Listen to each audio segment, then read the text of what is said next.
GITV is brought to you by KWA, G&G Armament, Operation Lion Claws, Palco Sports, ICS, and Javelin Airsoft Gunworks.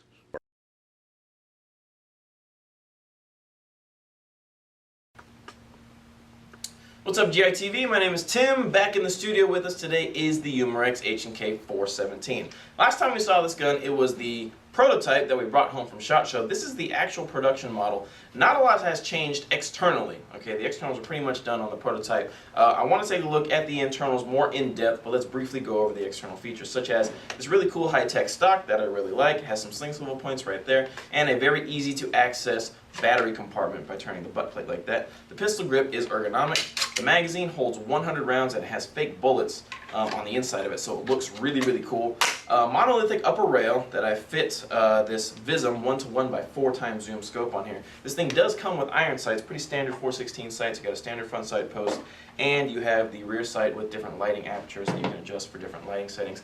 Handguard rail has a lot of rail space on it for mounting accessories, although I have to say that this gun is pretty hefty even though it's made out of aluminum. I already have this scope on here. I have a feeling that if I put a vertical grip and flashlight, I'm getting into a pretty heavy gun territory, so it's not really a problem unless you're a wimp like me, but if you've got some muscle, maybe you can put up with it. This thing I think would be a really, really good DMR gun, and the reason I say that is because of the muzzle velocity. The owner's manual on this gun says that the gun shoots between with .20 shoots between 420 and 425, but as you can see to the left, when we actually chrono the gun, it shoots in the neighborhood of 450, so that is really getting up there into sniper rifle territory. So that's why I think with a bipod and a barrel extension, and maybe you can extend the inner barrel on this thing as well, you'll have a really, really good DMR setup. Now, like I said, I do want to spend more time talking about the internals of this gun. Fortunately, we have one taken apart, so we're going to take a look at that after this short commercial break. Introducing Lancer Tactical, the most affordable skirmish-ready AEG on the market.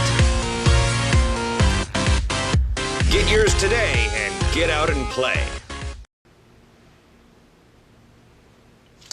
Welcome back to GITV. Thanks for staying tuned. We have taken apart our HK 417. Now, the first thing that we come across when we disassemble the gun, internally wise at least, is the gearbox shell. Now, as you can see from the pictures on my left, this gearbox is not your standard version 2 or version 3 gearbox. It's actually a gearbox that's reminiscent of the Robinson Arms XCR, which VFC also makes. This gearbox features standard 8mm bushings, no ball bearings in there, and it also features VFC's self-shimming gears. All that means is there are little springs on the fulcrums of the gears to kind of keep them in place as they're spinning around. Other than that, we have pretty standard VFC parts in here, such as a clear plastic piston. We also have an M4 ported cylinder and a clear plastic tappet plate.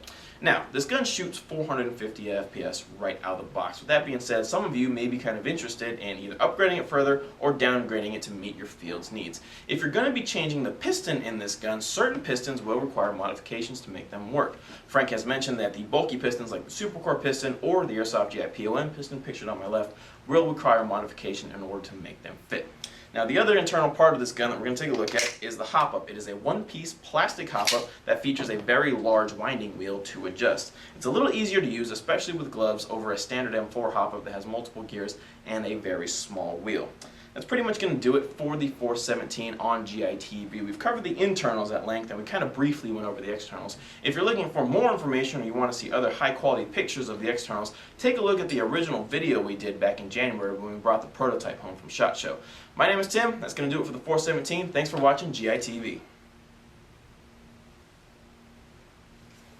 Is that it? Did I cover everything? Hop-up, cylinder, piston?